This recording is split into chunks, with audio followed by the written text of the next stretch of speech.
Hey guys, tonight we're stepping out of the shadows and into the blinding, sun-drenched glare of the Roman arena. But we're not here to cheer on the champions or marvel at the spectacle. Oh no. We're here to consider a far more uncomfortable and, frankly, terrifying question. What happened if you were a terrible gladiator? Imagine the roar of 50,000 bloodthirsty spectators, the smell of hot sand and something metallic in the air, the weight of your ill-fitting armor, and the dawning, sickening realization that you are simply not cut out for this. Spoiler alert, it wasn't good. In fact, with the Roman crowd's notoriously short attention span and even shorter temper for incompetence, you probably wouldn't survive your first disastrous performance without a very swift and very public career change.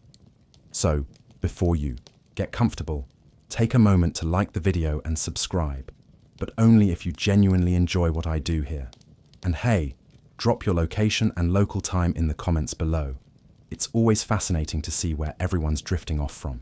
Now, dim the lights, maybe turn on a fan for that soft background hum, and let's ease into tonight's journey together. The immense curving walls of the amphitheater rise around you, a colossal stone bowl designed to focus every eye, every shout, every judgment upon the hot, blood-soaked sand of the arena floor. You can almost feel the vibrations from the crowd, a restless, expectant hum that can, in an instant, erupt into a deafening roar of approval or a chilling chorus of disapproval. The sun beats down mercilessly, reflecting off the sand, making the air shimmer. The smells are overpowering. The dry dust of the arena, the sweat of thousands of closely packed bodies, the cloying sweetness of perfumes used to mask less pleasant odors, the sharp tang of animal waste from the morning's beast hunts, and, unmistakably, the coppery scent of spilled blood. This is the world of the Munera, the gladiatorial games, a spectacle that was, for centuries, one of the defining features of Roman culture. And as you stand there, perhaps in the dim, cool passageway leading out onto that sun-blasted stage, you are acutely aware that this isn't just a sport, not just entertainment. It's a ritualized form of public execution, a display of martial prowess, a reaffirmation of Roman power, and a deeply complex social phenomenon, all rolled into one bloody package. The promise of glory, of fame, of wealth, even of freedom, might have lured some into this life, or been dangled as a distant hope for those forced into it.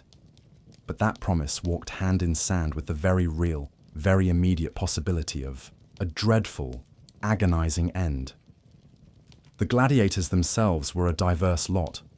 Some were condemned criminals, their appearance in the arena a form of capital punishment. Others were prisoners of war, their martial skills now to be displayed for Roman amusement. And some, surprisingly, were volunteers, octorati, free men who, for reasons of debt, desperation, or a desire for fame and fortune, willingly swore an oath to be burned, chained, beaten, and killed by the sword if they failed to perform. This fact, that free Roman citizens sometimes chose the life of a gladiator, often shocks modern sensibilities, but is a well-attested mainstream historical reality. They were, in essence, signing away their rights and their lives for a chance at stardom, however brutal. But regardless of how you arrived here, whether dragged in chains or swaggering in with a gambler's hope, the fundamental expectation was the same. You were there to fight, and to fight well, or, at the very least, to die entertainingly. The Roman crowd was not a passive, polite audience. They were active participants, their reactions directly influencing the fate of the men on the sand. They craved skill, courage, and a certain theatricality. They wanted to see well-matched opponents, displays of tactical acumen, dramatic reversals of fortune, and above all, bravery in the face of death.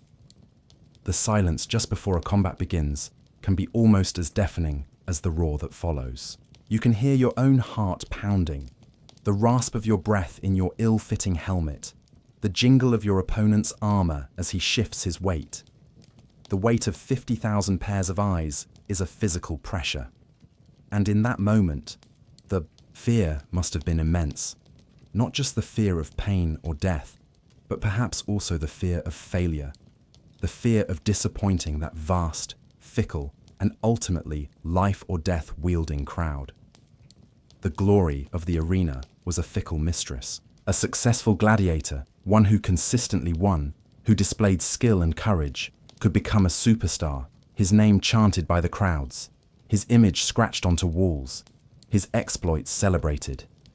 He might earn his freedom, the coveted wooden sword called the rudis, and even retire a wealthy man.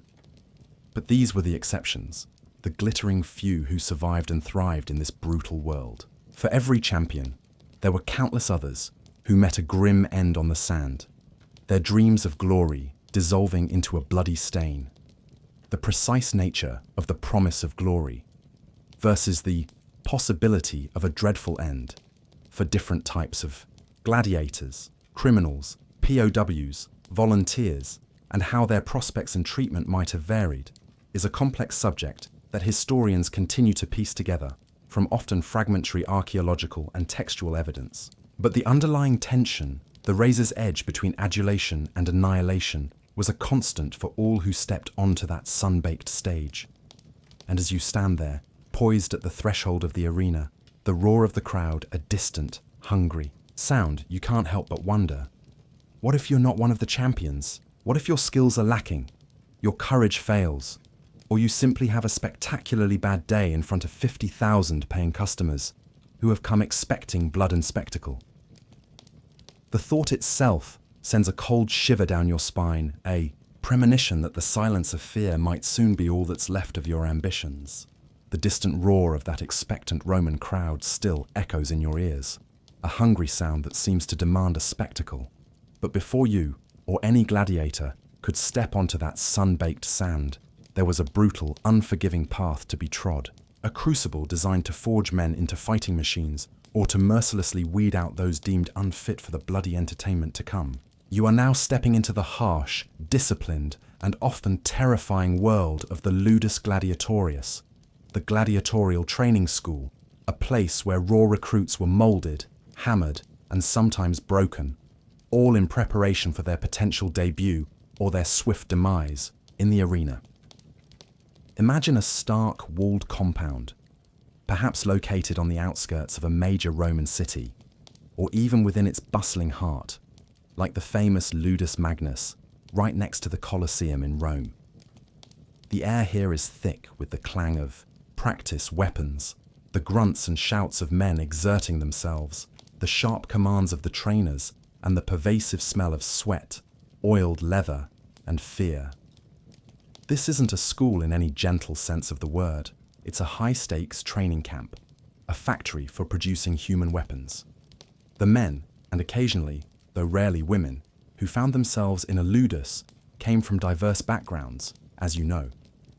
Condemned criminals, prisoners of war, and those, desperate volunteer auctorati would all be thrown together, their previous lives stripped away, their new existence defined by a relentless routine of training and discipline. Upon entering the ludus, you would be assessed by the lanista, the owner and head trainer of the school. The lanista was a crucial figure, a businessman whose livelihood depended on the quality and success of his gladiators. He would examine your physique, your strength, your agility, and perhaps any previous fighting experience you might have had. It's a chillingly pragmatic evaluation, like a butcher inspecting livestock, but here the meat was destined for a very different kind of slaughter. This role of the lanista as both trainer and broker of gladiatorial talent is a well-documented mainstream historical fact. Based on this assessment, you would be assigned a specific gladiatorial type, each with its own distinctive armor, weaponry, and fighting style. Perhaps you'd be a murmillo, with a large oblong shield, scutum, a short sword, gladius, and a helmet adorned with a fish crest, or a thraex, Thracian, with a small square shield, parmula, a curved sword, caesar, and a visored helmet. Maybe a retiarius, the net fighter, armed with a trident, a dagger, and a weighted net, fighting with minimal armor, or a secutor, the chaser, specifically designed to fight the retiarius, with a smooth, rounded helmet to avoid snagging the net. There were many other types, each requiring specialized training. Learning to use these unfamiliar weapons and cumbersome armor effectively, while also learning the tactics best suited to your assigned role and against different opponents, was the core of your training. The training itself was brutally rigorous. Days would be spent in endless drills, practicing strikes, parries, footwork, and evasive maneuvers. You'd train against wooden posts, pali, then with blunted practice weapons, armor lusoria, against fellow recruits under the watchful, critical eyes of the doctors, experienced ex-gladiators who served as specialized instructors for each fighting style. These doctors were often harsh taskmasters, quick with a lash or a sharp rebuke for any perceived laziness, clumsiness, or lack of aggression. The aim was not just to teach technique, but to instill discipline, obedience, and a killer instinct. You would be pushed to your physical and mental limits, your body aching, your spirit often battered. Diet in the ludus was generally designed to build bulk and stamina, though it was likely far from luxurious. It often consisted of barley, hence the derogatory nickname hordearii, or barley eaters, sometimes applied to gladiators, beans, and other simple, energy-rich foods. While perhaps not as grim as the worst shipboard fare you imagined, it was functional rather than enjoyable. Medical care, provided by the ludus physician, was also a practical necessity, focused on patching up training injuries and keeping the stock healthy enough to fight. This attention to diet and medical care, however basic, reflected the lanista's investment in his human commodities. Discipline within the ludus was absolute and often savage. Disobedience, insubordination, or attempts to escape were met with severe punishment. Floggings, confinement in chains, or even summary execution. The gladiators lived under constant surveillance, their lives tightly controlled. They were, for all intents and purposes, prisoners, even the volunteers who had notionally chosen this path. The psychological pressure must have been immense, living in a state of constant physical exertion, fear, and uncertainty about one's future. One quirky, lesser-known aspect of life in the ludus might have been the development of a grim sort of camaraderie among the trainees. Despite the competitive and often brutal environment, men facing shared hardship and the constant threat of death often form strong bonds. They might share stories, offer encouragement, or even develop a grudging respect for one another, knowing that tomorrow they might be facing each other in a fight to the death. The precise nature of these relationships within the highly regimented and violent ludus environment is a topic that fascinates historians and is often explored through the limited personal inscriptions or graffiti left by gladiators. Not everyone made it through the training. Some would be too weak, too uncoordinated, or simply lacking the necessary aggression or resilience. These failures would be quickly identified. Their fate was grim. They might be relegated to the most menial tasks within the ludus or sold off for even less savory purposes. Some might even find themselves destined for the arena after all, not as skilled combatants, but as noxi, condemned criminals thrown to wild beasts or forced to fight in mock battles with no hope of survival, their deaths serving as a low-grade warm-up act for the main events. So, as you endure the relentless drills, the harsh commands, the meager food, and the ever-present threat of punishment in the dusty courtyard of the ludus, you are being forged in a brutal fire. The lanista and his doctors are not just teaching you to fight, they are stripping away your past identity, instilling a desperate will to survive, and molding you into a performer ready for the ultimate stage. The arena awaits, and only those who can endure this unforgiving path will even get a chance to hear the roar of that crowd. A roar that could signal either fleeting glory or a very swift, very public, and very bloody end. The brutal, grinding routine of the ludus gladiatorius, with its endless drills and harsh discipline, has either hardened you into a semblance of a fighting machine, or marked you for a less glorious, and likely much shorter, career. Assuming you've survived the forging process, you now stand on the cusp of entering that sun-baked arena, the roar of the crowd no longer a distant echo, but an immediate, palpable force. And as you prepare to make that fateful walk, you become acutely aware that mere survival, simply not dying in the first few moments, is not enough. Oh no. The Roman public and the editor of the games, the wealthy magistrate or Emperor Bancu, an official who sponsored and presided over the spectacle, had very specific and very demanding expectations. Beyond just staying alive, you, as a gladiator, were expected to display skill, courage, and a certain undeniable theatrical flair to appease that vast, bloodthirsty, and easily bored audience. Imagine the scene just before your first combat. You've participated in the pompa, the grand opening procession, parading around the arena with your fellow gladiators, a dazzling display of armor, weaponry, and disciplined formations, designed to whet the crowd's appetite. Perhaps you've even uttered the traditional, if possibly apocryphal, salute. Ave, Imperator, or Editor, morituri te salutant. Hail, Emperor or Editor, we who are about to die salute you.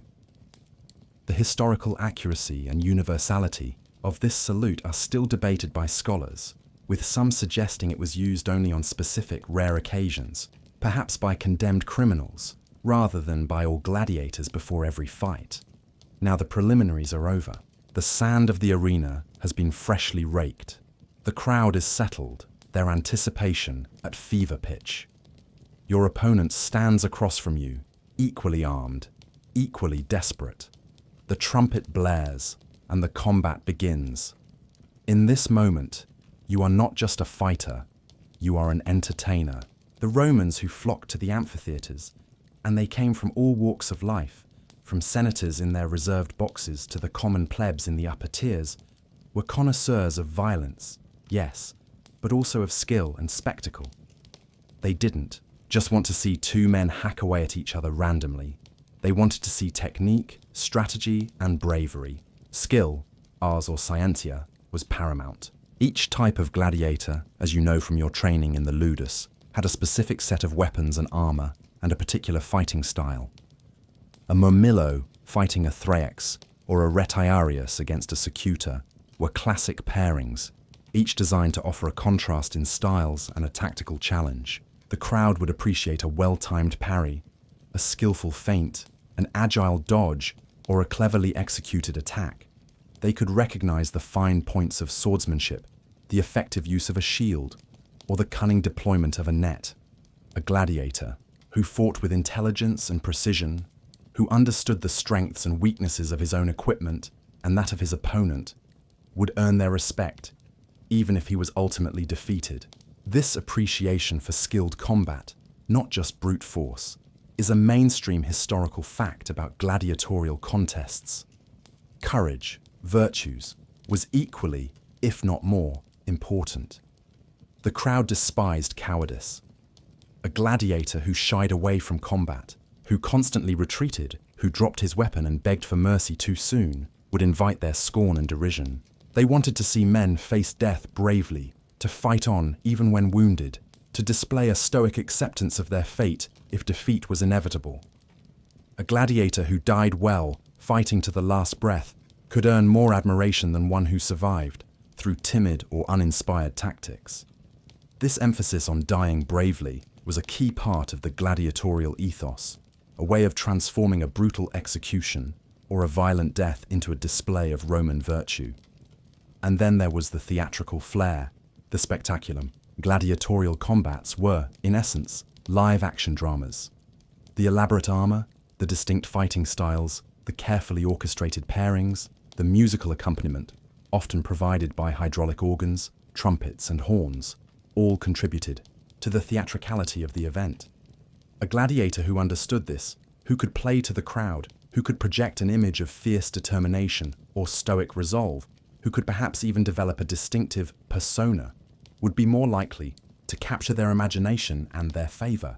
Think of it as ancient Roman showmanship, where your life depended on your performance. The crowd's reaction was immediate and vocal. Cheers, applause, and shouts of encouragement would greet displays of skill and bravery. Groans, whistles, and jeers would rain down on a clumsy or cowardly fighter. The sheer noise, the collective emotion of tens of thousands of people focused on your every move, must have been overwhelming. One quirky lesser-known aspect of these expectations might have involved the specific rules of engagement for different gladiatorial types. For instance, if a retiarius lost his net, the crowd might expect him to engage with his trident and dagger, not to simply flee. If a heavily armored fighter was disarmed, they might expect him to continue fighting with his shield or even his fists, rather than immediately surrendering. These unwritten rules of good form contributed to the drama and the crowd's assessment of a gladiator's worthiness. So, as you stand on that blood-soaked sand, the sun beating down, your opponent circling, you are acutely aware that you are being judged on multiple levels. It's not enough to just hit the other guy. You have to hit him with style. You have to show no fear, even when your heart is hammering against your ribs. You have to put on a good show. Because in this brutal theatre, the audience holds the power of life and death, and their satisfaction is your only fleeting hope of survival. The pressure to perform, to entertain, to meet these exacting expectations would have been an almost unbearable burden, a constant companion to the fear of the fight itself. The immense pressure to display not just fighting ability, but also skill, courage, and that crucial theatrical flair weighs heavily upon you as you engage your opponent on the hot sands of the arena. The roar of the crowd, a fickle beast, can turn from adulation to disgust in an instant. But what exactly constituted a terrible gladiatorial performance in their eyes? It was more than just having an off day or losing a well-fought match. We'll now calmly dissect the specific sins that could transform a gladiator from a potential hero into a profound disappointment, a clumsy incompetent whose ineptitude bored or even angered the bloodthirsty audience, potentially sealing a very grim fate. One of the most egregious offences, and perhaps the quickest way to earn the crowd's contempt, was outright cowardice. If you, as a gladiator, showed a clear unwillingness to engage, if you constantly backed away, if you turned your back on your opponent, or if you dropped your weapon and immediately pleaded for mercy without putting up a spirited fight, the crowd would be merciless. They had paid to see bloodshed and bravery, not timidity. Shouts of fugitivus, runaway, or verbera, whip him, might rain down from the stands. A gladiator who displayed such blatant fear not only failed to entertain, but also violated the core Roman virtue of virtues, courage, manliness, that the games were, in part, supposed to celebrate. This condemnation of cowardice was absolute. Then there was sheer incompetence or clumsiness. While a novice gladiator might be afforded a little leeway, a fighter who consistently fumbled his weapon, tripped over his own feet, failed to use his shield effectively, or seemed utterly bewildered by the tactics of his opponent would quickly lose the crowd's patience. They could appreciate a skilled loss, a brave defeat after a well-fought contest. But a display of ineptitude, where the combat was not a thrilling dance of skill, but an awkward, fumbling mess, was simply boring. And boredom, for a Roman audience, expecting high-octane entertainment, was a cardinal sin. They might start to whistle, jeer, or even throw refuse if a match dragged on due to the sheer ineptitude of one or both combatants. This expectation of a certain level of professional competence, even from men forced to fight for their lives, is a crucial aspect of understanding the gladiatorial ethos. A lack of aggression or fighting spirit, even if not outright cowardice, could also doom you. If you fought too defensively, too passively, without taking any risks or attempting any daring moves, the crowd might perceive you as lazy or unwilling to give your all. They wanted to see commitment, a willingness to spill blood, yours or your opponent's. A gladiator who seemed to be just going through the motions, trying to survive without truly engaging, would not win their favor. The games were, after all, a spectacle of life and death, and a half-hearted performance cheated the audience of the full emotional impact. Violating the specific rules or conventions of your particular gladiatorial type could also be seen as terrible. For example, if you were a retiarius and you repeatedly failed to cast your net effectively, or if you lost your net and then simply refused to engage with your trident and dagger, you would be seen as not fighting correctly. Each gladiatorial pairing had its own expected dynamic, its own set of tactical challenges and opportunities.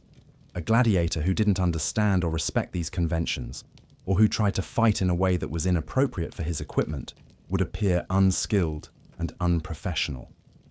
Another sin was a perceived lack of respect for the gravity of the occasion, or for the audience itself. While a certain amount of showmanship was encouraged, a gladiator who appeared arrogant, disrespectful, or who didn't seem to take the life and death struggle seriously could alienate the crowd. They were there to witness a profound spectacle, and a performer who didn't treat it with the requisite solemnity, mixed with brutal entertainment value, of course, might be judged harshly. The precise line between acceptable theatricality and offensive arrogance would have been a fine one to walk, and likely varied depending on the gladiator's reputation and the mood of the crowd. The duration and decisiveness of the combat also mattered.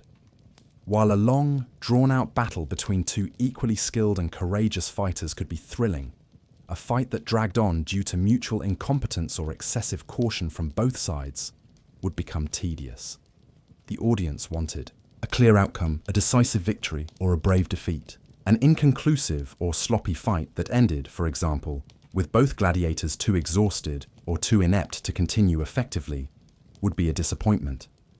One quirky, lesser-known way a gladiator might be deemed terrible could involve a failure of equipment that was perceived as his own fault or that disrupted the spectacle too much. If your helmet constantly fell off or your shield strap broke due to poor maintenance and it interrupted the flow of combat, leading to awkward pauses, the crowd might grow impatient.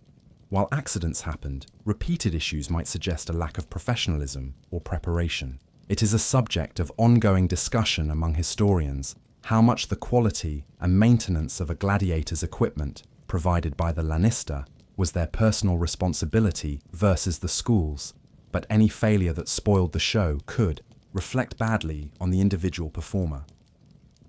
Ultimately, a terrible gladiator was one who failed to fulfill the fundamental contract with the audience, to provide a compelling spectacle of skilled, courageous, and decisive combat, preferably ending in a clear and dramatic resolution, whether through fear, ineptitude, passivity, or a misunderstanding of their role. A gladiator who bored or disgusted the crowd had broken this contract. And in the unforgiving calculus of the Roman arena, such a failure could have immediate and fatal consequences, as the power to decide their fate often rested not with a distant judge, but with the 50,000 expectant faces staring down from the stands. The weight of those 50,000 expectant faces, their collective gaze, a palpable force, bears down on you as your less than stellar performance unfolds on the arena sand.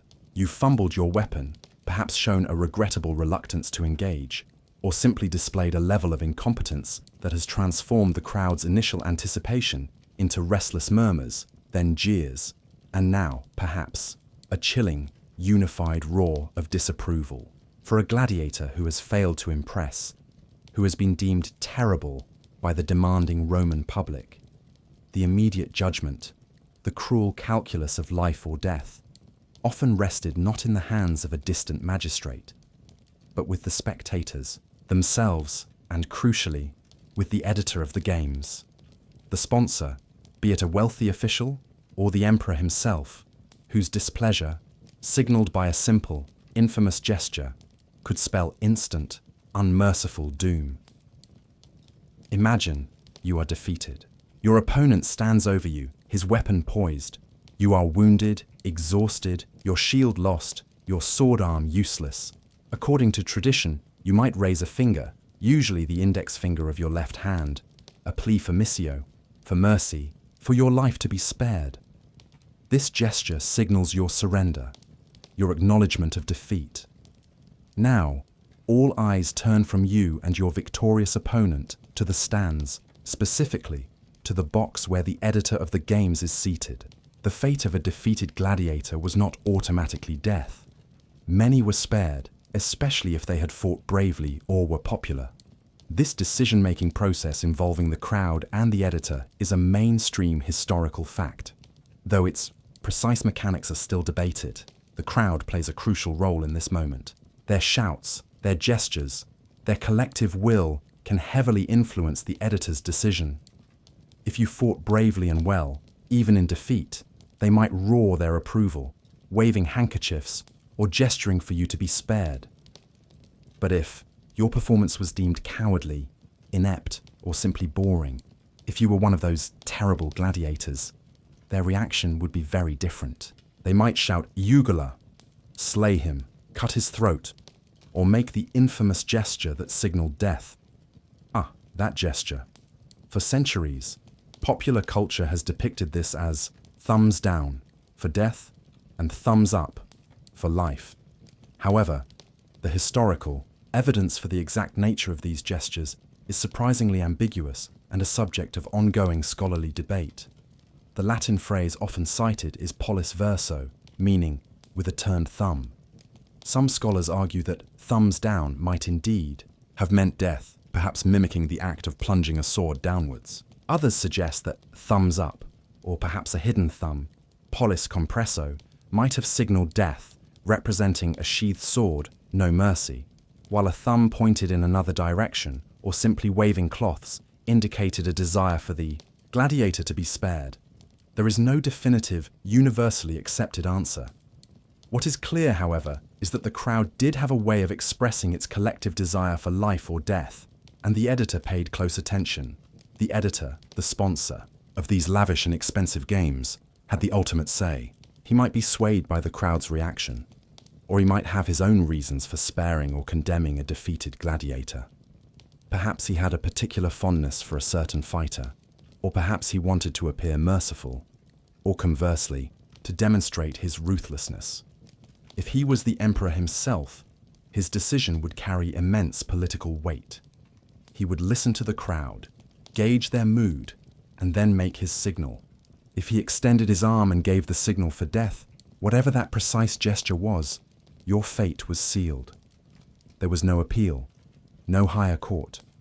For a gladiator deemed terrible, one who had displayed cowardice or profound incompetence. So, the crowd's verdict would likely be swift and overwhelmingly negative. They had been cheated of a good spectacle, and they would demand satisfaction. The editor, unlikely to go against such a strong popular sentiment, especially if he wished to maintain his own popularity, would probably confirm their judgment. In this scenario, your raised finger, your plea for mercy, would be met with a deafening roar of disapproval and the fatal sign from the editor's box. One quirky, lesser-known aspect of this judgment process could involve the intervention of the Vestal Virgins. These revered priestesses often had prominent seats at the games, and some ancient sources suggest they occasionally had the power to pardon a condemned gladiator if he happened to pass by them on his way to execution. Whether this was a formal legal right or an informal custom, and how often it was exercised, especially for a gladiator who had performed terribly, is uncertain, but it adds another layer of intrigue to the complex dynamics of the arena. So, you lie there on the sand, wounded and defeated, your terrible performance having earned you nothing but the crowd's scorn. The noise is a confusing, terrifying wave. You see your opponent looking towards the editor, awaiting the signal. You see the gestures from the crowd, perhaps those downward pointing thumbs, or some other unambiguous sign of condemnation. And then, the editor makes his decision. If it's the fatal one, your opponent will dispatch you without delay. A swift sword, thrust to the neck or heart. A professionally administered coup de grace. There is no dignity in this death, only the brutal efficiency of a public spectacle reaching its predetermined, or at least crowd-sanctioned, conclusion. The silence that falls for a moment after your death is quickly broken as attendants, perhaps dressed as Charon, the ferryman of the underworld, or Mercury, the psychopomp, drag your body unceremoniously from the arena through the Porta Libitinensis, the gate of death, and the sand is raked clean for the next bloody act. Your terrible performance has met its terrible and very final review. The chilling signal from the editor confirming the crowd's cruel verdict has sealed your fate. Your plea for missio has been met with a roar of derision. Your terrible performance, deemed unworthy of a second chance, unworthy even of a dignified end. For a gladiator judged truly awful, whose cowardice or incompetence has thoroughly bored or angered the 50,000 spectators, the short walk from the arena, if you are even allowed to walk, could very well be your last. There would be little fanfare, even less mercy, and certainly no glorious second acts in your gladiatorial career. If your opponent didn't dispatch you immediately on the sand following the editor's fatal sign, your unceremonious exit would be swift and brutal. Arena attendants, often slaves or low-status functionaries, perhaps costumed as grim figures from the underworld like Charon, the ferryman of souls, or Mercury Psychopompos, guide of the dead, would approach. Their role was to remove the dead and dying, and to ensure that those feigning death were truly finished. One of these attendants might carry a mallet, and if there was any doubt about your demise, a sharp blow to the head would confirm it.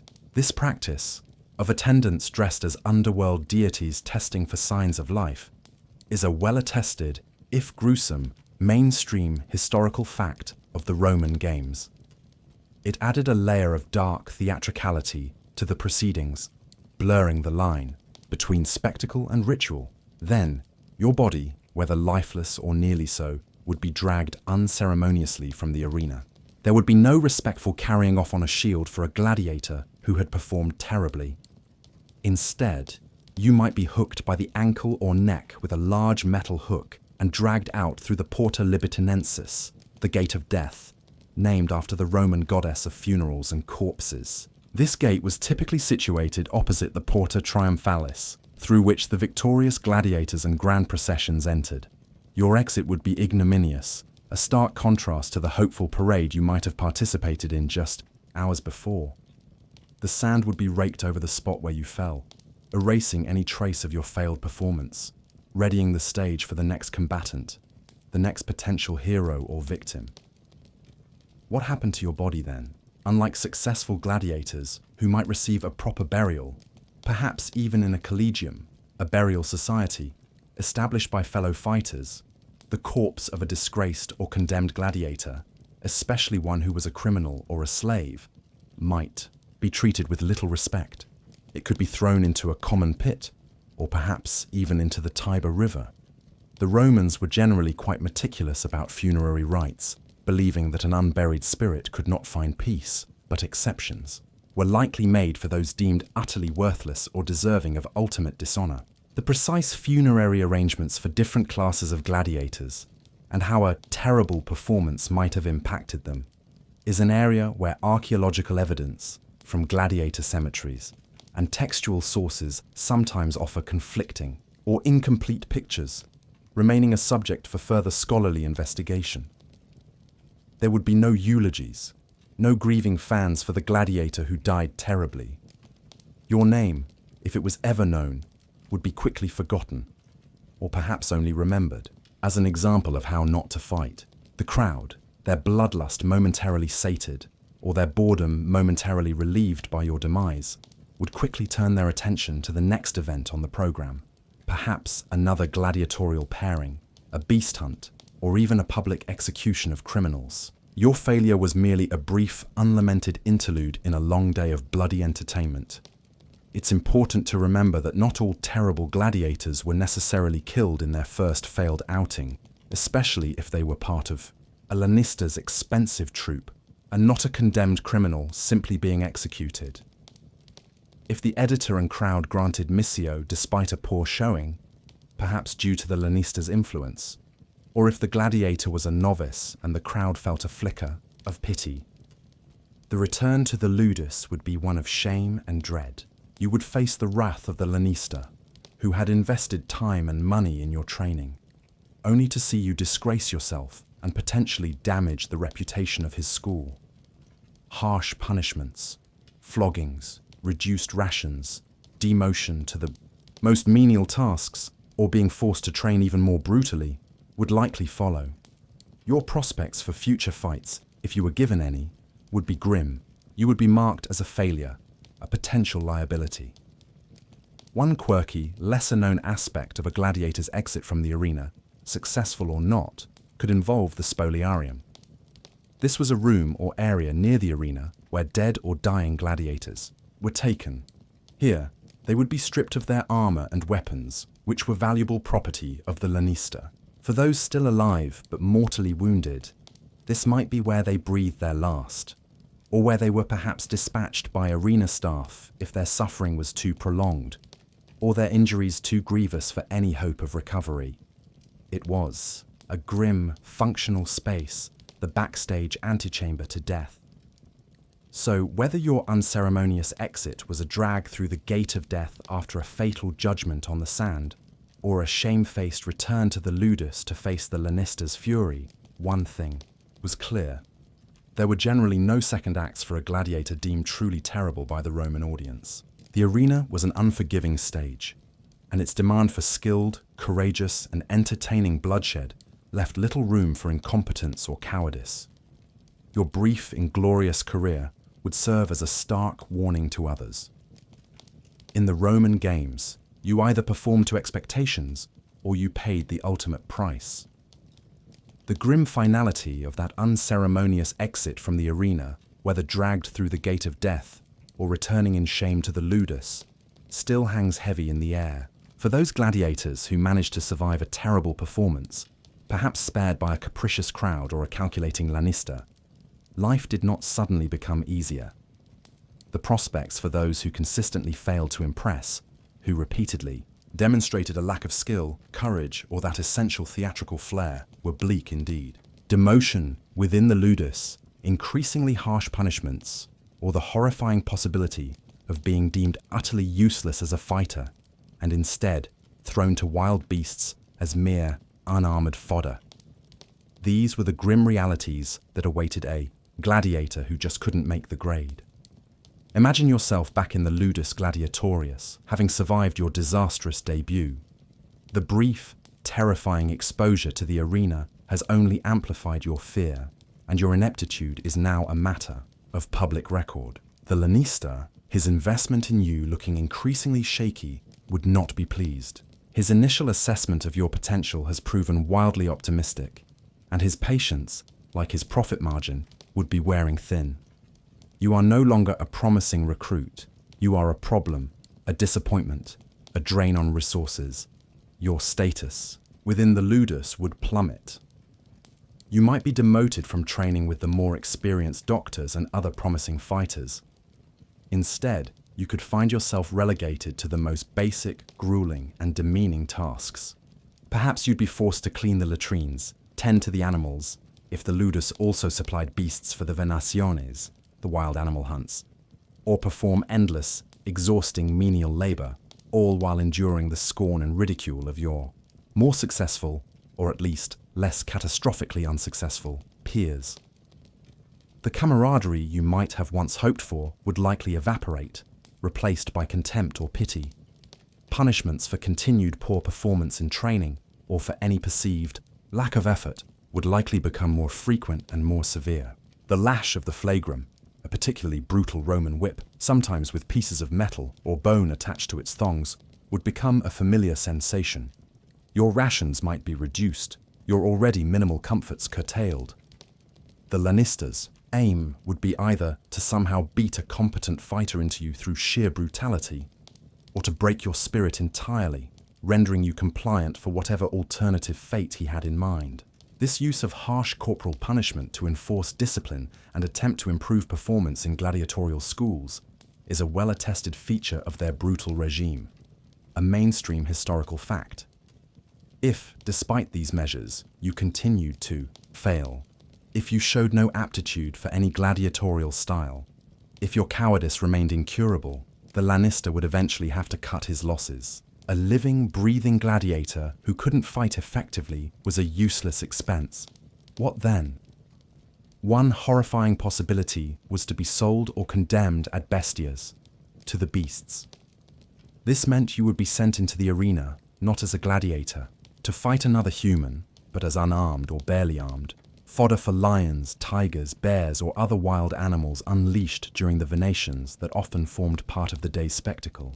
This was a particularly gruesome and terrifying form of execution, designed to provide a bloody thrill for the crowd. Your former training, however inadequate, would be of little use against a starving lion. Your death would be messy, undignified, and purely for the entertainment of those who had once perhaps hoped to see you fight. Another grim prospect for a failed gladiator, especially one who was a slave or a condemned criminal to begin with, was to be used in the Noxy combats. These were mock battles, often staged to reenact historical or mythological scenes, where the participants were condemned criminals, given little or no real weaponry and no chance of survival. They were essentially public executions dressed up as entertainment, a way to dispose of unwanted individuals while providing a low-grade spectacle for the crowd, often as a lunchtime interlude between the morning beast hunts and the afternoon's main gladiatorial events. As a failed gladiator, you might find yourself thrust into such a scenario, your end preordained and utterly devoid of any hope or honor. One quirky, lesser-known fate for a gladiator who was perhaps not terrible enough to be thrown to the beasts, but still not good enough for primetime combat, might be demotion to fighting with significantly inferior equipment, or against vastly superior opponents in deliberately mismatched fights designed for a quick, crowd-pleasing kill. Or perhaps they would be used primarily as a sparring partner in the ludus, taking beatings to help train more promising fighters, their own prospects for arena glory long gone.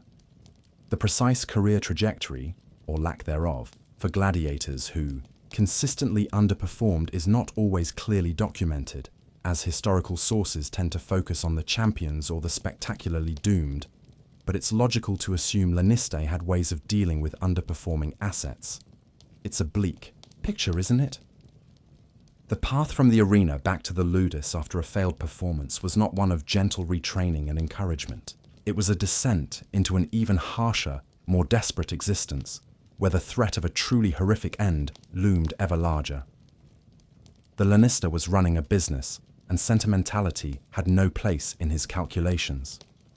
If you couldn't bring in the crowds and the prize money as a fighter, you would serve some other, less glamorous, and likely far more fatal, purpose in the bloody economy of the Roman games. The initial fear of the arena might even be replaced by a deeper dread of what awaited you if you didn't perform, if you couldn't somehow find the skill and courage that had so far eluded you.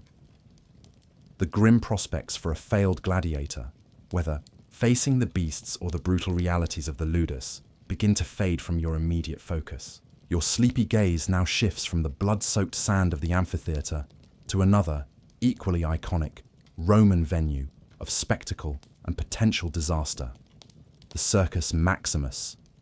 Here, instead of clashing swords and guttural war cries, the air is filled with the thunder of hooves, the roar of a different kind of crowd, and the high-pitched whine of chariot wheels. And just as a terrible gladiatorial performance could spell doom, a disastrous chariot race could mean not just the bitter taste of losing, but a spectacular, bone-jarring, and often horrifically fatal pile-up, a shipwreck on the sand that thrilled and appalled the spectators in equal measure.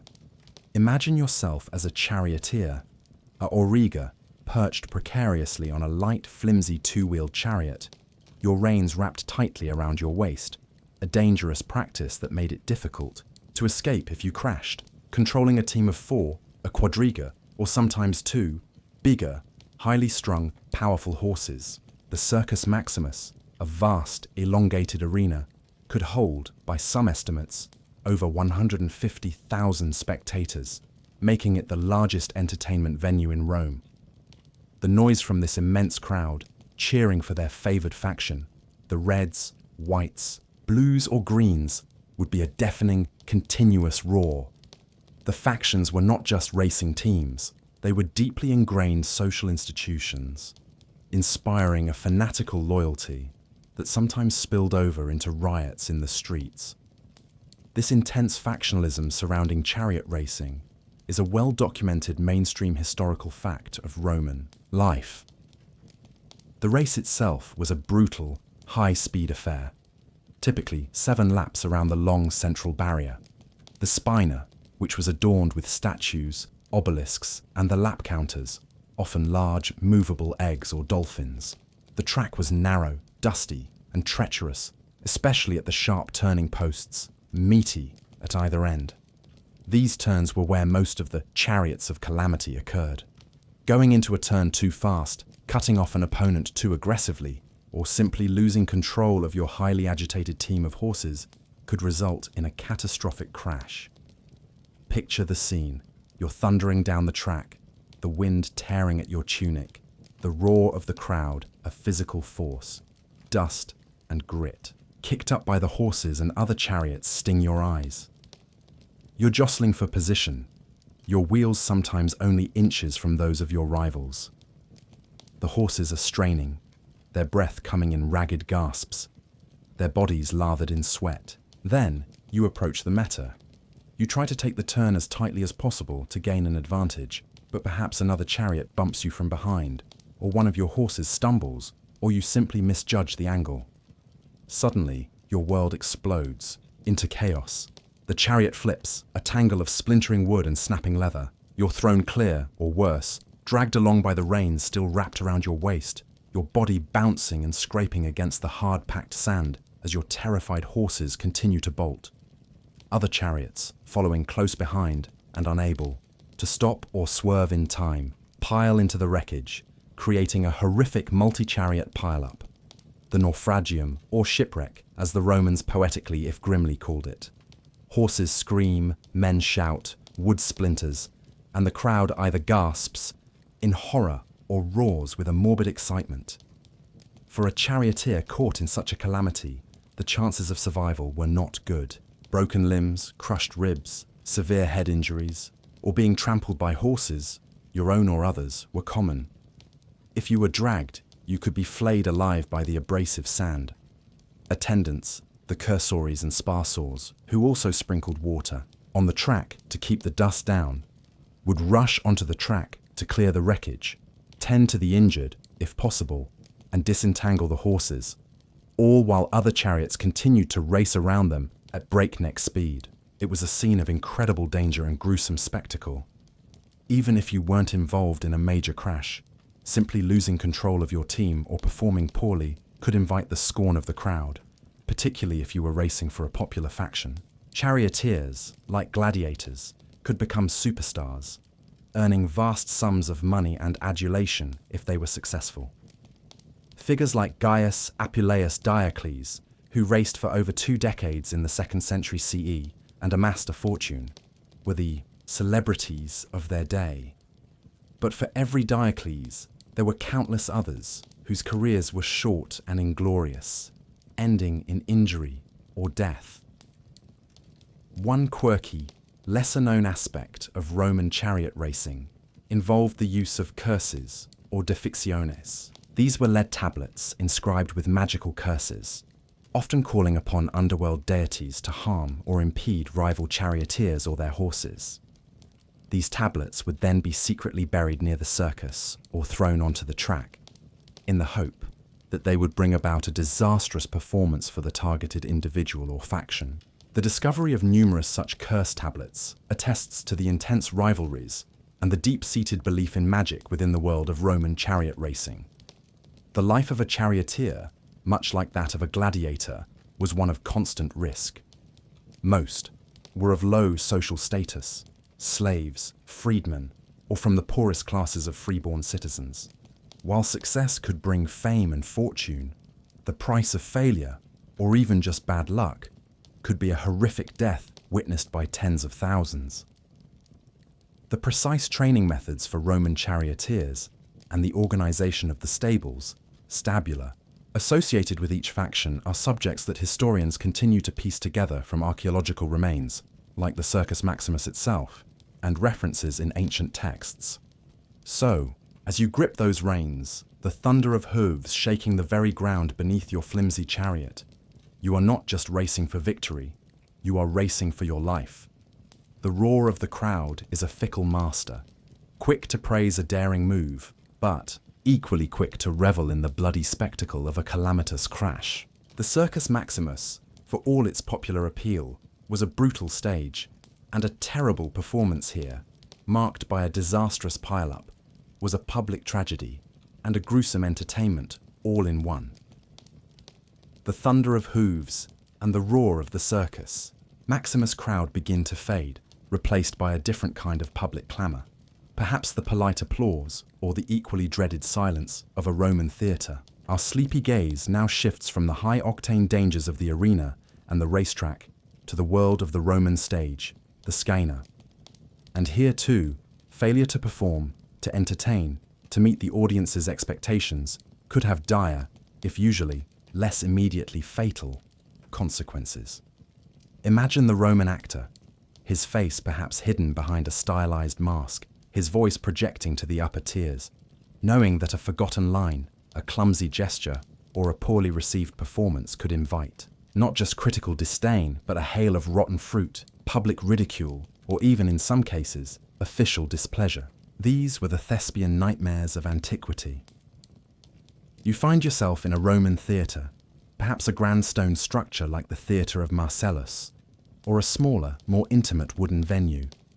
The audience, much like that at the gladiatorial games or chariot races, came from various social strata, though theatrical performances were often considered a slightly more cultured form of entertainment, at least by some.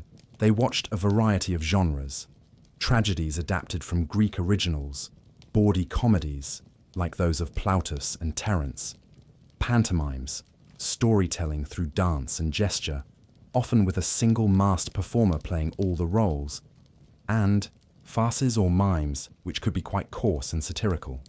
Actors, histriones or mimi, in ancient Rome generally had a very low social status. Unlike in classical Greece, where some actors were highly respected, Roman actors were often slaves, freedmen, or from the infamis classes you encountered earlier, those deemed to have a shameful profession. This social stigma, however, did not prevent some actors from achieving great popularity and even wealth if they were exceptionally skilled and a hit with the public. This paradoxical status of Roman actors, socially marginalized yet capable of immense popular fame, is a well-documented mainstream historical fact. The pressure to deliver a compelling performance was intense. Roman audiences could be vocal and demonstrative. If they enjoyed a play, they would applaud, cheer, and shower the actors with praise. But if they were bored, offended, or simply unimpressed, their displeasure could be equally manifest. They might hiss, boo, stamp their feet, or, in extreme cases, throw things onto the stage, nuts, fruit, preferably overripe, or even small stones. For an actor, facing such a barrage would be not only humiliating, but also a clear sign that their career, or at least their current engagement, was in jeopardy. Forgetting lines was a cardinal sin, guaranteed to break the illusion and invite ridicule. Given that actors often played multiple roles and that new plays were frequently produced, the memorization demands must have been considerable. A prompter might be hidden backstage, but a noticeable reliance on him would not go unnoticed. Clumsy, stage movement, poor vocal projection, or an inability to convey the appropriate emotions, even through a mask, would also be harshly judged. In pantomime, where the entire story was told through gesture and dance, any lack of grace, precision, or expressive power would render the performance meaningless and likely infuriating to an audience familiar with the conventions of the art. Form, the content of the play itself, or the way it was performed, could also lead to trouble. Mimes, in particular, were often satirical and could target well-known individuals or even prevailing social or political conditions. While some degree of license was permitted, an actor or a playwright who went too far, who offended a powerful magistrate or even the emperor, could face severe consequences beyond a bad review. Banishment, flogging, or even execution were not unheard of for theatrical performances deemed seditious or overly insulting to those in power. The Emperor Augustus, for example, is said to have had one mime actor flogged publicly for an impertinent remark. One quirky, lesser-known aspect of Roman theatrical performance involved the claque. This was an organized group of people paid to applaud a particular actor or play, or sometimes to hiss and boo a rival production. The existence of claques suggests a highly competitive theatrical environment where reputations could be made or broken not just by talent, but by carefully managed or sabotaged audience reactions. Imagine the anxiety of an actor knowing that, Not only did they have to please the genuine audience, but they also had to contend with potential organized disruption from a rival's claque. The masks worn by actors in most formal Roman drama, tragedy and comedy, were another crucial element. These were often stylized, exaggerated representations of character types. The old man, the young lover, the cunning slave, the tragic queen. While the mask helped with characterization and perhaps even vocal projection, it also meant that the actor had to rely heavily on their voice, gestures, and body language to convey emotion and meaning. A terrible performance might involve an actor whose physical performance didn't match the character of the mask, creating a jarring and unconvincing portrayal. The precise conventions of mask acting and how actors trained to use them effectively are still subjects of scholarly study, relying on artistic depictions and textual descriptions. So, as you stand on that Roman stage, the scent of oil lamps and perhaps a faint whiff of audience perfume in the air, the weight of expectation is immense. You are not just reciting lines. You are trying to captivate, to amuse, to move, perhaps even to provoke. A forgotten cue, a flubbed line, a moment of unconvincing emotion could shatter the theatrical illusion and turn the tide of audience favor against you. The thumbs up, thumbs down of the arena had its theatrical equivalent in the cheers or jeers from the tiered stone seats. And while a bad performance here might not usually mean immediate death, it could certainly mean the death of a career, public humiliation, and a swift, ignominious exit from the stage. Perhaps with a rotten fig sticking to your tunic as a parting gift from a disappointed patron of the arts. The jeers and rotten fruit from a disastrous theatrical performance fade into the disciplined metallic clang of a Roman legionary camp. Our sleepy journey now takes us away from the public spectacles of the city and towards the far-flung, often hostile frontiers of the vast Roman Empire. Here, in the world of the Roman military, failure was not met with mere boos or bad reviews. It was met with a severity and a ruthlessness that reflected the life and death stakes of imperial defense. You are now to consider the severe consequences for Roman soldiers who showed cowardice in the face of the enemy, deserted their post, fell asleep on watch, or otherwise failed in their crucial martial duties. For in the legions, malpractice wasn't just an embarrassment, it was a potential catastrophe for the unit and for Rome itself. Imagine yourself as a legionary, part of that highly trained, heavily armed, and relentlessly disciplined fighting force that conquered and maintained an empire. You've endured years of brutal training, long marches, and the harsh conditions of frontier life. Your loyalty is to your eagle standard, your legion, your comrades, and ultimately to the emperor. The expectations upon you are immense: unwavering courage, absolute obedience, and peak physical condition. Failure to meet these expectations was not tolerated. Cowardice in battle, ignavia, was perhaps the most shameful offense a Roman soldier could commit. If you threw down your weapons and fled, or refused to advance when ordered, you not only endangered your own life, but more importantly, the lives of your comrades and the integrity of the legion's fighting line. The Roman military system relied on unit cohesion and disciplined formations. A single man breaking ranks could create a fatal gap. Punishments for cowardice were severe and often collective if an entire unit was deemed to have underperformed. One of the most infamous was decimation. If a cohort or even a legion was judged to have behaved disgracefully, the unit would be divided into groups of 10, and one man from each group, chosen by lot, would be clubbed or stoned to death by his own comrades. This brutal practice, while not used frequently, served as a terrifying example of the consequences of collective failure and the importance of every soldier upholding the legion's honor. This practice of decimation, though its exact frequency and application are debated by historians, is a well-known and horrifying mainstream historical fact of Roman military discipline. Desertion, desertio, was another capital offense, especially desertion to the enemy or in times of war. A soldier who abandoned his post was seen as a traitor and, if caught, would almost certainly face execution. often by crucifixion if they were not a Roman citizen, or by beheading if they were. Even attempting to desert could be met with the harshest penalties. Falling asleep on watch duty was a particularly egregious offense, as it could jeopardize the safety of the entire camp or fortress.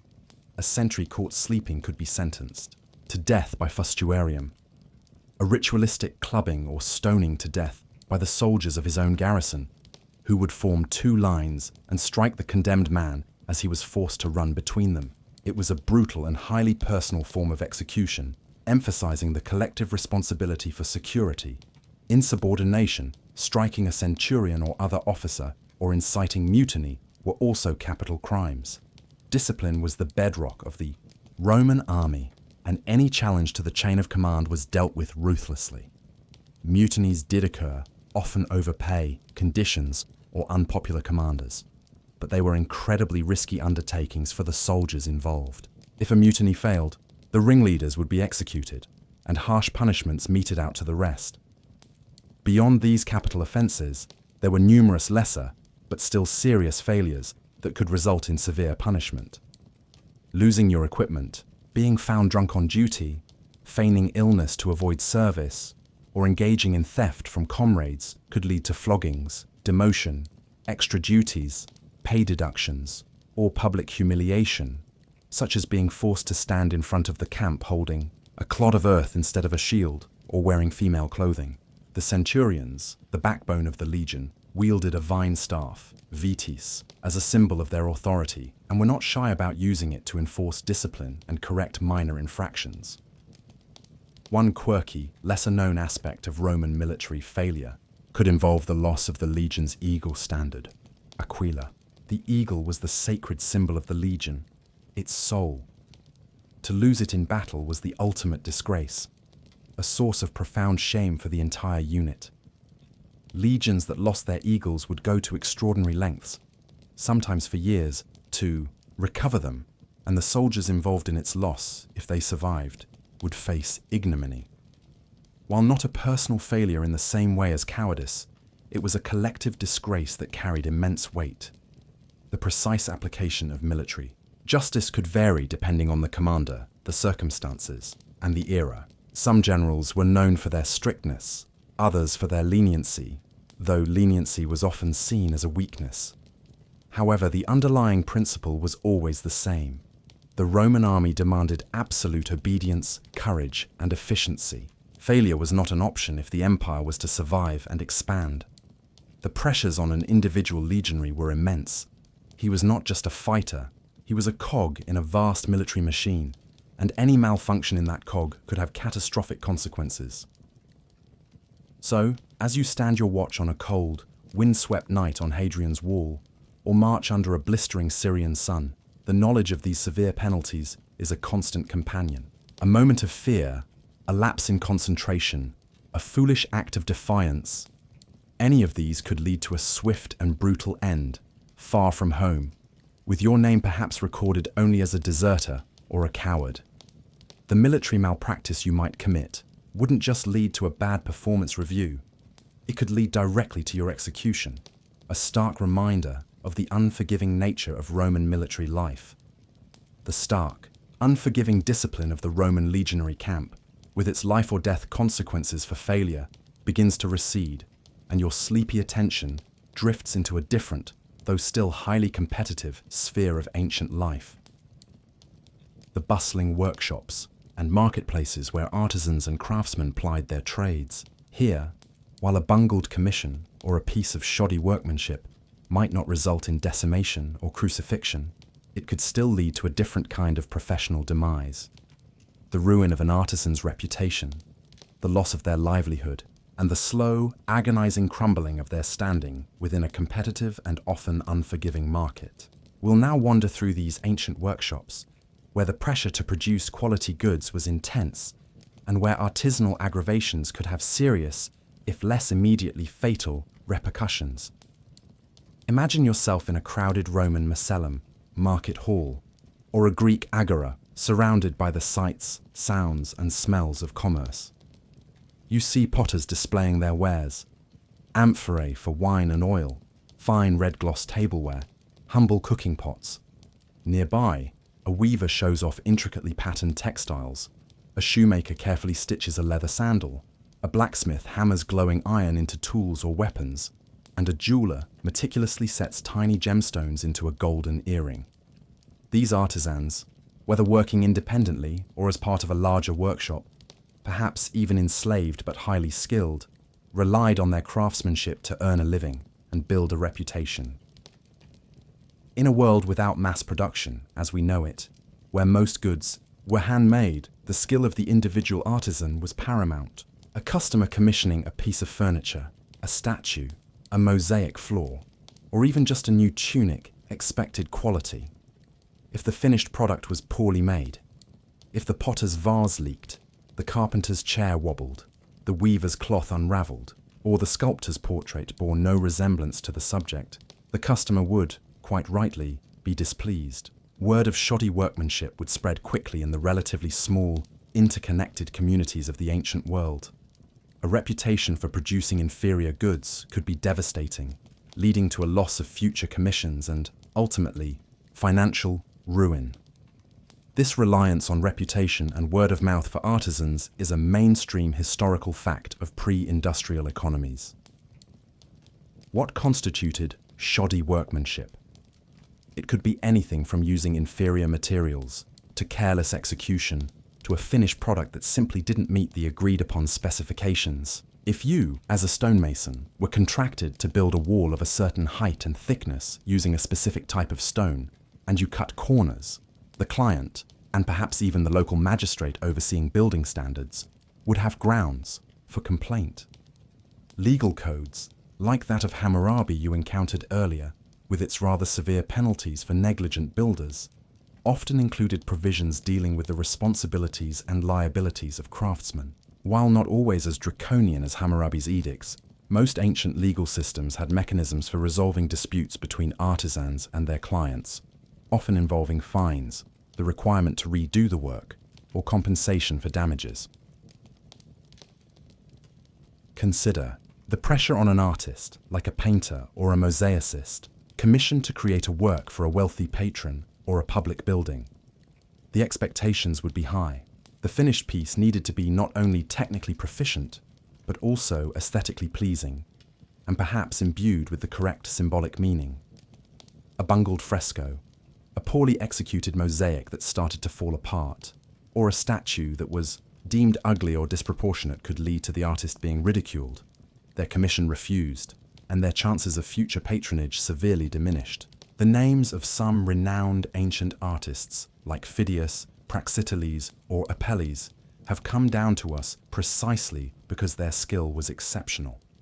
But for every famous master, there were countless anonymous artisans whose work was merely competent and likely, some whose work was decidedly subpar. One quirky, lesser-known aspect of artisanal quality control might involve the use of maker's marks or signatures on certain types of goods, like pottery or metalwork. While sometimes simply identifying the workshop or individual craftsman, these marks could also function as a guarantee of quality. If a piece bearing a certain mark was found to be defective, it could be traced back to the maker, potentially damaging their reputation. Conversely, a well-respected mark could command a higher price. The study of these ancient makers' marks provides valuable insights into trade, workshop organization, and even the movement of artisans. The competitive nature of the ancient marketplace also put immense pressure on craftsmen. If your rival across the street was producing better quality sandals at a similar price, you would quickly lose business. Guilds or collegia of artisans, which existed for various trades in cities like Rome, might have had their own internal standards of workmanship and rules of conduct, designed to protect the reputation of the craft as a whole, and perhaps to regulate competition. However, the extent to which these ancient guilds functioned like their later medieval counterparts in terms of enforcing quality control is a subject of ongoing scholarly discussion. What happened if you, as an artisan, consistently produced substandard work, or if you were found to be deliberately defrauding your customers, e.g., using cheaper materials than agreed upon, or giving false weights and measures if you were also selling goods? Beyond the loss of reputation and livelihood, You could face legal action, fines, or even more severe penalties depending on the nature and scale of the deception. In a society where trust and honest dealing were, at least ideally, valued, a dishonest craftsman would find it hard to survive. So, as you imagine yourself in a dusty, noisy, ancient workshop, perhaps the smell of sawdust or hot metal in your nostrils, the pressure to get it right every time would be immense. A slip of the chisel, a poorly fired pot, a misaligned mosaic tile. These weren't just minor mistakes, they were potential threats to your professional survival. The artisanal aggravations of shoddy workmanship didn't lead to the arena or the gallows, but they could certainly lead to poverty, disgrace, and the quiet crumbling of a hard-won career. A different kind of terrible end in the unforgiving marketplace of the ancient world. The dusty workshops and the anxieties of ancient artisans, with their fears of bungled commissions and ruined reputations, now give way to the grander, more treacherous, and infinitely more public stage of Roman politics. Here, in the high-stakes world of senatorial debates, magisterial duties, and imperial favour, a foolish decision, a public gaffe, an ill-judged alliance, or an offensive remark could lead not just to professional ruin, but to swift and utter disgrace, exile to some remote, miserable island, the confiscation of your entire fortune, or even a forced retirement that usually involved a sharp blade and a quiet room. The political pratfalls of ancient Rome were no laughing matter. They were often a deadly serious game of power, ambition, and survival. Imagine yourself as an ambitious Roman aristocrat, perhaps a senator, or someone aspiring to high office during the Republic or the early Empire. You navigate a complex world of shifting alliances, powerful factions, and constant scrutiny. Your every public utterance, your every political maneuver, your very lifestyle is subject to intense observation and interpretation by your rivals, by the ever-watchful public, and, in the imperial era, by the often paranoid and unpredictable emperor himself. The rewards for success, power, wealth, influence, glory, were immense. But the penalties for failure, or even for just backing the wrong horse, could be catastrophic. Consider a Roman magistrate, a consul, a praetor, a quaestor, responsible for administering a province, leading an army, or overseeing justice in the city. A major military defeat due to incompetence or cowardice, widespread corruption or mismanagement in their province, or a judicial decision that was seen as grossly unjust or politically motivated, could lead to impeachment, public disgrace, and severe penalties upon their return to Rome. The career of Verus, a notoriously corrupt governor of Sicily in the 1st century BCE, whose trial and condemnation, thanks to the brilliant oratory of Cicero, became a cause célèbre, serves as a stark example. This accountability of Roman officials for their conduct in office, at least in theory and sometimes in practice, is a mainstream historical fact. A public gaffe, a poorly chosen word in a senatorial debate, or an ill-timed joke could also have serious repercussions. In a society that placed great emphasis on dignity, dignitas, and oratorical skill, a politician who made a fool of himself in public or who offended a powerful colleague could see his influence wane and his career prospects dim. During the imperial period, an unguarded remark that was interpreted as disrespectful or treasonous towards the emperor could be a death sentence. The emperors, from Augustus to Nero to Domitian, were often surrounded by informers, delatores, eager to report any hint of dissent or disloyalty, real or imagined. Many a prominent senator found himself accused of maiestas, treason, on the flimsiest of pretexts, leading to a swift trial, if any, and execution, his property confiscated by the imperial treasury. Making the wrong political alliances was another, common path to ruin. Roman politics was a cutthroat business of factions and rivalries. If your patron or your faction fell from power, you could easily be dragged down with them, regardless of your own merits or competence. Loyalty was expected, but loyalty to a losing side could be fatal. The proscriptions of the late Republic, where figures like Sulla and later the Second Triumvirate, Octavian, Antony, and Lepidus, published lists of their political enemies who, were then hunted down and killed, their property confiscated, are a terrifying example of the deadly consequences of political pratfalls. Even a perceived lack of enthusiasm for the current regime, or a lifestyle deemed too ostentatious, or conversely, too republican, and therefore implicitly critical of imperial rule, could attract unwelcome attention. Emperors were often deeply suspicious of anyone who seemed too popular, too wealthy, or too independent. Seneca, the Stoic philosopher and advisor to Nero, ultimately fell foul of the emperor's paranoia and was forced to commit suicide, a common form of forced retirement for disgraced Roman nobles, allowing them to die with a semblance of dignity and sometimes preserving their property for their heirs, rather than facing public execution and confiscation. One quirky, lesser-known aspect of Roman political failure could involve religious blunders. If a magistrate responsible for conducting important public religious rites made a procedural error, or if the omens taken before a major state action were consistently unfavorable under his watch, it could be interpreted as a sign of divine displeasure with his leadership, potentially undermining his authority and damaging his career. The gods, as you know, were considered active participants in Roman political life, and keeping them happy was a crucial, if often tricky, part of a politician's job. The precise ways in which religious performance and perceived divine favor, or disfavor, influenced political careers is a complex area that continues to be explored by historians. The pressures were immense.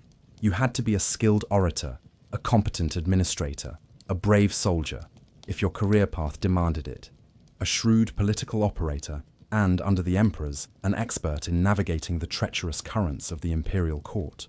You had to cultivate the right friendships, avoid making powerful enemies, and always watch what you said and did. A single misstep, a moment of poor judgment, an unfortunate association, could unravel years of careful planning and ambition. So, as you imagine yourself robed in the senatorial toga, addressing a skeptical senate, or perhaps nervously awaiting an audience with a capricious emperor, you realize that Roman politics was not for the faint of heart. The rewards were glittering, but the pratfalls were frequent, and the consequences for offending the powerful, or for simply being on the wrong side at the wrong time, were often devastatingly final. It was a world where a public stumble could lead to a very private and very permanent fall from grace. The grand, treacherous stage of Roman politics, with its public pratfalls and forced retirements, now recedes, and your sleepy attention drifts towards a much more intimate, yet often equally perilous sphere of ancient life, the Roman household, the domus. Here, within the private walls ruled by the paterfamilias, the male head of the household, a vast army of enslaved individuals toiled, their existence often hanging by the thinnest of threads. We now quietly observe the precarious world of these slaves, where failure to meet a master's expectations, however trivial, arbitrary, or impossible, could result in swift, brutal, and often entirely arbitrary punishments. The domestic disasters that could befall an enslaved person for even the smallest perceived error were a constant, terrifying reality. Imagine yourself as an enslaved person in a wealthy Roman household. You might be a cook in the bustling kitchen, a cleaner sweeping the mosaic floors, a personal attendant dressing your mistress, a tutor educating the children, a field hand working on a country estate, or one of the many other roles filled by the millions of individuals held in bondage across the Roman Empire. Your life is not your own. You are property, instrumentum vocale, a tool with a voice, as the agricultural writer Varro chillingly described slaves. Your master, or mistress, holds the power of life and death over you, and their whims, their moods, their expectations dictate your every moment. Failure, in this context, could mean almost anything. Did you accidentally break a valuable piece of pottery while cleaning? Did you burn the master's dinner? Were you slow in responding to a summons? Did you misunderstand an order? Did you simply have the misfortune of being in the wrong place when the master was in a bad temper? Any of these, and countless other minor infractions, could be deemed a failure worthy of punishment. There was no formal trial, no appeal to a higher authority within the household. The master's judgment was absolute. The punishments meted out could range from a harsh scolding or a cuff to the head to far more brutal sanctions.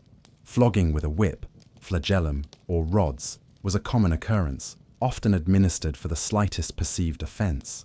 Slaves could be chained, forced to wear heavy iron collars, sometimes with inscriptions like "I have run away, catch me," or made to perform the most demeaning and exhausting tasks. Branding on the forehead, marking a slave as a runaway, fugitivus, or a thief, fur, was a permanent and shameful punishment. This power of masters to inflict corporal punishment on their slaves with impunity is a stark and undeniable mainstream historical fact of Roman society, and indeed of most slave-owning societies throughout history. For more serious offences, or for repeated failures, the punishments could be even more severe. A slave who consistently failed to meet expectations, who was deemed lazy, incompetent, or rebellious, might be sold off to a harsher master, perhaps to work in the brutal conditions of the mines or on a remote, unforgiving agricultural estate, latifundium. They could be condemned to fight as a gladiator in the arena, a fate you've already contemplated, or even be thrown to wild beasts as part of the public games, a horrifying end for a useless slave. Crucifixion, that agonizing and public form of execution, was also commonly used for rebellious slaves or those who committed serious crimes against their masters or the state. The psychological toll of living under such constant threat must have been immense. The need to be perpetually vigilant, to anticipate the master's moods, to perform every task perfectly, to avoid drawing any negative attention. It would create a pervasive atmosphere of fear and anxiety. Even if your master was relatively benign, the underlying power imbalance was always there, a constant reminder of your lack of freedom and your vulnerability to arbitrary cruelty. One quirky, lesser-known aspect of domestic failure could involve something as seemingly trivial as a poorly arranged hairstyle or an incorrectly folded toga by a personal slave.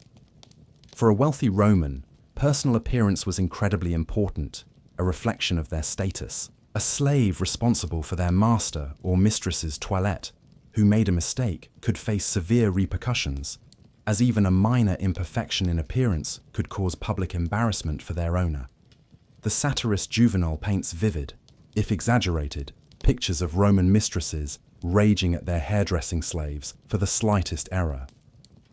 It is a subject of ongoing scholarly debate how much the day-to-day treatment of enslaved individuals varied based on factors like the slave's skills, their relationship with the master's family, e.g., a beloved childhood nurse versus a field hand, the master's own temperament, or prevailing social attitudes in different periods of Roman history. While some masters undoubtedly treated their slaves with a degree of kindness or pragmatism, realizing that a healthy, reasonably content slave was more productive, the fundamental legal and social framework always allowed for abuse.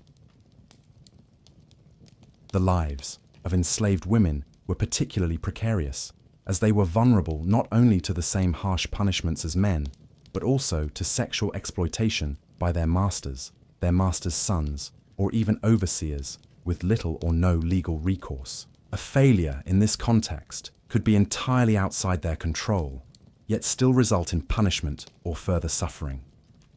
So, as you quietly observe the inner workings of a Roman domus, you see a world of stark contrasts. The opulent furnishings and leisurely lifestyle of the elite, built upon the often invisible and brutally enforced labor of a vast enslaved population. For these individuals, the concept of failure was not about losing a chariot race or bungling a business deal. It was about surviving another day without incurring the wrath of those who held absolute power over their bodies and their lives. The domestic disasters that could befall them for the smallest error were a constant, terrifying reminder of their unfree status and the perilous nature of their existence. The quiet, often terrified diligence of enslaved individuals within the Roman household and the brutal consequences of their perceived failures now broadens in your mind to encompass a wider reflection. You've journeyed through sun-baked arenas, thundering circuses, lamp-lit stages, disciplined legionary camps, bustling workshops and treacherous political forums. In each of these diverse settings, from the gladiator facing the crowd to the artisan striving for perfection, from the charioteer rounding the meta to the politician choosing his words with care, you've seen a common, heavy thread: the immense, often crushing, pressure to perform, to succeed, to meet expectations in a world where the margin for error was often terrifyingly and sometimes fatally slim. This wasn't just about personal ambition. It was about survival in societies that frequently had little patience and even less mercy for failure in public-facing or duty-bound roles. Consider the gladiator again. His performance was not just for himself. It was for the 50,000 spectators, for the editor of the games, for the lanista who owned him. Failure wasn't just a personal disappointment. It was a public spectacle of inadequacy, often leading directly to death. The weight of that collective expectation, the knowledge that your life depended on entertaining a bloodthirsty crowd, must have been an almost unbearable psychological burden, far beyond the physical demands of combat. Think of the charioteer, the roar of the Circus Maximus, the fanatical devotion of the factions, the immense sums wagered on the outcome. All of this created an atmosphere of intense pressure. A single misjudgment, a moment of lost control, could lead not only to a horrific crash and personal injury or death, but also to the fury of disappointed fans and the financial losses of those who had backed him. The expectation was for daring, speed, and victory, and the consequences of a shipwreck were public and brutal. The Roman actor, though perhaps not facing immediate physical death for a bad performance, unless he grievously offended someone very powerful, still faced the very real threat of public humiliation, the loss of his livelihood, and the end of his career. In a society where public reputation, fama, was incredibly important, being booed off the stage or pelted with rotten fruit was a significant and damaging failure. The need to memorize lengthy scripts, to project emotion through a mask, and to captivate a demanding audience, all under the threat of such public disgrace, required immense skill and nerve. The Roman legionary, as you saw, operated under perhaps the most stringent set of expectations: the security of the empire, the lives of his comrades, the honor of his legion, all rested on his discipline, courage, and unwavering obedience. Failure in his duty, whether through cowardice, negligence, or insubordination, was met with ruthless efficiency, because the stakes were simply too high. The pressure to uphold the legion's formidable reputation and to avoid the shame and brutal punishment that came with failure was a constant, defining feature of military life. This intense esprit de corps and the severe consequences for undermining it were crucial to the Roman military's long-term success, a mainstream historical fact. Even the artisan in his workshop, though seemingly in a more private sphere, was subject to public scrutiny and the pressure of the marketplace. A reputation for quality and reliability was essential for survival. A bungled commission wasn't just a financial loss, it was a blow to his standing in the community, a potential slide into poverty and obscurity. In a world without mass advertising, his work was his only advertisement, and failure to deliver could be professionally fatal. And the Roman politician, navigating the treacherous currents of the Senate or the imperial court, faced perhaps the most complex set of performance pressures. He had to be a skilled orator, a wise administrator, a cunning strategist, and often a convincing sycophant. A public gaffe, a political miscalculation, or simply falling out of favor with the emperor could lead to a swift and irreversible downfall. The performance of public life was a constant high-wire act with no safety net. What underlay this immense pressure across so many different roles? Part of it was the very public nature of ancient life, especially in cities like Rome or Athens. Spectacle was central to their culture. Public games, religious festivals, political assemblies, triumphal processions. In such an environment, individual performance, whether in the arena, the theatre, or the forum, was immediately visible and subject to collective judgment. There was little room for private failure if your role was a public one. Another factor was the often rigid social hierarchies. Your status, your honor, and your very identity were often tied to your role and how well you performed it. Failure could mean not just a personal setback, but a loss of face for your family, your faction, or your legion.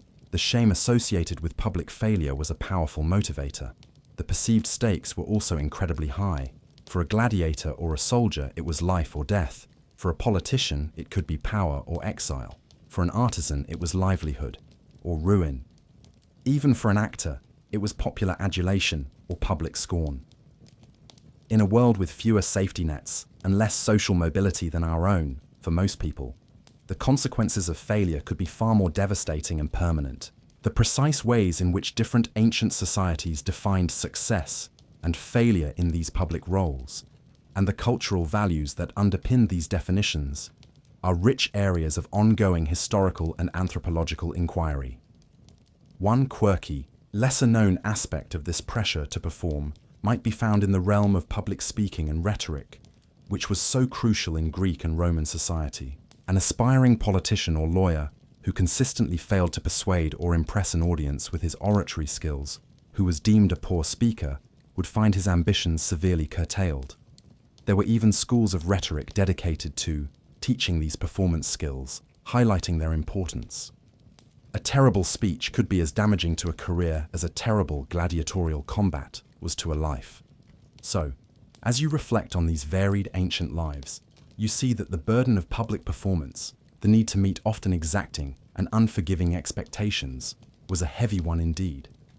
The roar of the crowd, whether in approval or condemnation, was a constant presence, a reminder that in many ancient societies, your worth and sometimes your very survival depended on your ability to deliver a good show, no matter how terrifyingly slim the margin for error.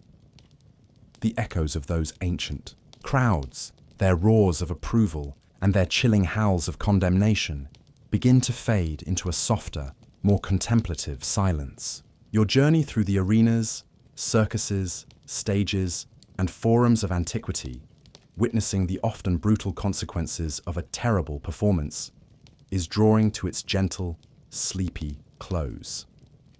As our historical survey concludes, we find ourselves pondering the often unforgiving nature of these past societies, the stark finality of failure, and perhaps, with a sigh of relief, thankfully appreciating the slightly softer landings and more nuanced judgments often available in our own, more modern world. You've walked the sun-baked sands with the gladiator, feeling the immense pressure to entertain a bloodthirsty mob where a clumsy move or a moment of fear could mean instant death, no appeals, no second chances.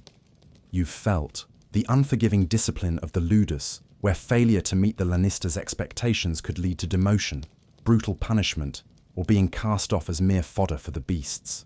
You've thundered around the Circus Maximus with the charioteer, where a disastrous pile-up was not just a loss, but a public spectacle of horrific injury or death. A shipwreck on the sand cheered and lamented in equal measure. You've stood on the Roman stage with the anxious actor, knowing that a forgotten line or a poorly received joke could unleash a barrage of rotten fruit and public scorn, potentially ending a fragile career. You've marched with the Roman legionary on distant hostile frontiers, where cowardice, desertion, or even falling asleep on watch was met with ruthless, often collective, punishment, because the security of an empire hung in the balance. You've toiled in the ancient artisan's workshop, where a bungled commission or shoddy craftsmanship could lead to financial ruin and a tarnished reputation in a world reliant on skill and trust. You've navigated the treacherous waters of Roman politics, where a foolish gaffe or a misplaced loyalty could result in disgrace, exile, or a quiet invitation to commit suicide. And you've glimpsed the precarious existence of enslaved individuals for whom the smallest perceived failure could bring arbitrary and brutal retribution from a master holding the power of life and death. What does this dose-inducing deduction on disappointment in the ancient world tell us? It paints a picture of societies that, while capable of great achievements in art, philosophy, law, and engineering, were often characterized by a stark, almost brutal pragmatism when it came to failure, especially failure in public or duty-bound roles. The margin for error was often incredibly slim, and the consequences deeply unforgiving. There was little room for compassion when the perceived stakes, whether entertainment value, military security, political stability, or economic survival, were high. This unforgiving nature, particularly in public performance or civic duty, is a recurring theme when historians analyze the social pressures of many ancient civilizations. Part of this stemmed, as you've seen, from the very public nature of life, the intense scrutiny and the collective judgment that individuals faced. Part of it was rooted in rigid social hierarchies and the immense importance placed on honor, reputation, and fulfilling one's prescribed role. And part of it, undoubtedly, was a reflection of a harsher, more precarious world, where resources were scarcer, life expectancies shorter, and the perceived need for order and conformity, even if achieved through fear, was paramount. One quirky, final thought to drift on. Consider the modern concept of failing upwards, or the idea of learning from mistakes and being given second chances. These are luxuries that were largely unavailable to most people in the scenarios you've explored. For the terrible gladiator, the disastrous charioteer, or the cowardly soldier, there was rarely a learning opportunity or a chance to pivot. There was usually just the grim finality of their failure. The very idea of rehabilitating a failed performer or a disgraced official, rather than simply eliminating or shaming them, is a relatively recent development in the long arc of human societal response. The evolution of societal attitudes towards failure, from absolute condemnation to more nuanced understandings involving rehabilitation or learning, is a complex but important thread in social history. As the stories of these ancient disappointments gently fade, as the roar of the Colosseum gives way to the quiet hum of your fan, perhaps you can appreciate the subtle shifts in human society that have, for many, though certainly not all, even today, softened the sharp edges of failure. We still face pressures to perform, to succeed, to meet expectations, but the consequences of a terrible day at the office, a poorly received presentation, or even a significant professional blunder are rarely a matter of life and death, public execution, or being thrown to lions. The unforgiving nature of these past societies, their stark judgments and brutal penalties, can now recede into the mists of history. They serve as a somber, yet strangely calming reminder of how far we've come, and perhaps of the value of a little more understanding, a little more compassion, when faced with the inevitable human capacity for error and disappointment. The echoes of the Roman arena, the clang of steel, the roar of the unforgiving crowd, all begin to soften now, drifting away like dust motes in the fading light of a long-ago sunset. The stories of gladiators who faltered, charioteers who crashed, actors who bombed, and soldiers who failed, with all their grim and often terrifying consequences, can now recede into the quiet archives of history. Their anxieties, their pressures, their desperate struggles to perform under an unblinking public eye have served their purpose for our sleepy exploration tonight. Allow your mind to gently disengage from those ancient stages of life and death. Let go of the image of the lanista's stern judgment, the editor's fatal signal, or the legionaries' harsh discipline. Instead, feel the simple, profound comfort of your own bed, the gentle support of your mattress, the soft weight of your blanket. The world outside, with its own modern demands and expectations, can wait. Here, in this peaceful, private space, there is only the invitation to rest, to release, to let go. This journey into the unforgiving nature of past societies, their stark intolerance for failure in so many public roles, perhaps leaves you with a quiet sense of gratitude. Gratitude for the often softer landings, the greater understanding, the second chances that are more readily available in our own time. The immense burden of performing perfectly or facing dire, irrevocable consequences is a weight that most of us, thankfully, do not have to bear in quite the same way. Imagine those ancient performers and professionals, after a day of intense scrutiny and pressure, finally finding a moment of solitude, a brief respite from the demands of their world. Let their deep, bone-weary need for rest become a gentle, lulling presence, a reminder that the solace of sleep is a timeless human need, a sanctuary sought across all ages. Let the grand, imposing structures of Rome and the vast, unforgiving landscapes of its empire dissolve into the warm, comforting darkness behind your closed eyelids. Your breathing deepens, slows, and becomes more regular. Your muscles soften and release any lingering tension. Any thoughts of ancient trials or tribulations become distant, hazy, and unimportant. The only performance required of you now is the effortless surrender to sleep, the gentle yielding to the body's natural call for restoration and peace. Let the quiet of the night be your only audience, and its only demand, your restful slumber. Sleep now. Drift away on a calm and peaceful tide. Sweet dreams. End of script. Sweet dreams.